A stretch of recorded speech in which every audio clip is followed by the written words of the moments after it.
Երբ ասում ենք գրողը տանի, սովորաբար դա ընկալում ենք որպես սովորական զայրացական արտահայտություն, բայց իրականում այն շատ ավելի հին և մռայլ նշանակություն ունի։ Հին հայկական հավատալիքներում գրողը նույնացվում էր Տիր Աստծո հետ։ Տիրը համարվում էր Արամազդի սուրհանդակը, երկնային դպիրը, ով գրի էր առնում մարդկանց ճակատագրերը։ Այս պատկերացման մեջ գրողը տանի նշանակում էր թող գրողը գա ու քո հոգին վերցնի, այսինքն դա բառացիորեն մահվան մաղթանք էր։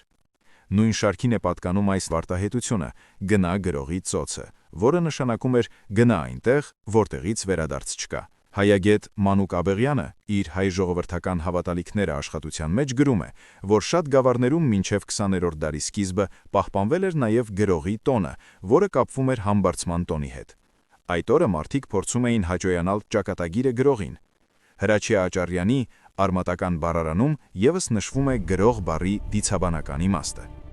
Ժողովրդական պատկերացումներում գրողը նույնացվում էր նաև ցավերի, հիվանդության ոգիների հետ։ Այդ պատճառով գրողը տանի արտահայտությունը ժամանակին ոչ միայն մահ, այլև տառապանք ու հիվանդություն էր նշանակում։ Հին թուղթ պահպանության ձեռագրերում պահպանվել են հմայական պահպանության թղթեր, որոնք պետք է պաշտպանեին մարդուն գրողի ուղարկած 72.5 ցավերից։ Ժողովրդական պատկերացմամբ մարդու մարմնում կա 72 երակ կամ հոդ, և յուրաքանչյուրն ունի իր ցավը։ Իսկ կես ցավը այն հիվանդությունն էր, որը դեռ չի բացահայտվել, կամ մարդուն բերում է կես մահ վիճակի, օրինակ կաթվածը։